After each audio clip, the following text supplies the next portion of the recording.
Salvete. So today I will talk about linguistics. Specifically, I shall compare English with Latin, and at the end well, I suppose you will decide for yourselves which language is better, as I have already. But I shall never force you to choose one. It will be entirely your decision. So let's start with something simple. So you are courting a girl, you're in love with her. You take her somewhere nice, I don't know, some special place like the Eiffel Tower in Paris or the Pension, the well, arguably the greatest building um, in Europe, well, in the world, of course. I mean, if it's in Europe, then it's in the world. The New World doesn't have much history, so sure there are nice buildings in the States, but all this Art Deco, for example, buildings in New York and Miami and elsewhere. But um, uh, nice as they are, actually amazing as they are, I love Art Deco. But honestly, compared to the European um, sort of old and ancient buildings, it is, I'm afraid, um, no contest. So you take your girl somewhere nice in Europe. Um, that pension is perfect, absolutely perfect. You can take her to St. Paul, although um, I shall probably say a few words about Christianity in general. But don't consider it a Christian object, because in many ways it isn't. So take your girl uh, or a boy somewhere nice, and then you profess your uh, eternal love. Well, okay, eternal or not, but at least currently you're in love and you want to profess it. It's a natural thing to do. So you do that. You mm, um, what do? Um, you fall on your knee and say, "I love you." That's the best thing you can say, really. I love you is as old as humankind itself. So you say, "I love you," um, and then you think, yes, why did I say "I love you"? Couldn't I just say "love you"? Yes, you could. But the conventional English language would advise against it. When I was a kid, I've studied English all my life. When I was a kid, no, scratch that. When I was a child, I don't like this stupid word. Uh, if you want to say fucking kids, that's fine. You cannot say fucking children, really. That would mean something else, something horrible.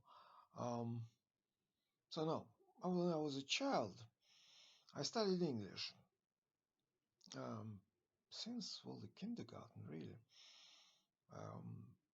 nursery school, if you like. And one of the first things about the English language I remember that I've been taught was that the English language is precise and concise. Sounds like poetry, really, but the truth is that it's Well, what its precision is, uh, I guess there is some truth to it, but being concise, it is not. So, let's say I love you, there's already one word too many.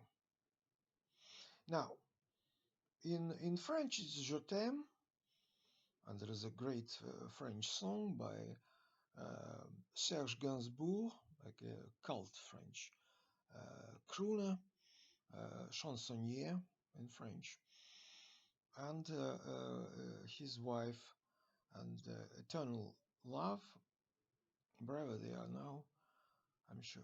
It's Jane Birkin. I think she has deceased as well. So wherever they are, I'm sure they're together. I know exactly where they are. They've been reincarnated as it happens, and I'm sure they'll find each other in any life, in any form. Seeing you in another life where we are both cats, as Vanilla Sky's ending goes. That's what Tom Cruise says to Penelope Cruz. They were together actually for a couple of years after that, because they could get enough of each other in real life.